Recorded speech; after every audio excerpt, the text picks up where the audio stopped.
একটা জায়গায় যখন নীরবে বসে থাকি তখন সমস্ত দুঃখের কথা মনে হয়। আপনজনেরা কি করলো, আমি আপনজনের জন্য কি করলাম,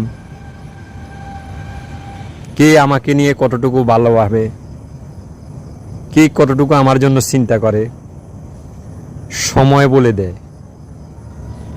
আমি দেখলাম যখন আমার দুঃখের সময় হয় তখন কাউকে পাশে দেখা যায় না, আর যদিও দেখা যায় এরই ফাঁকে তার কিভাবে স্বার্থ পূরণ হবে সেরকম একটা চিকন রাস্তা খুঁজে নেয়।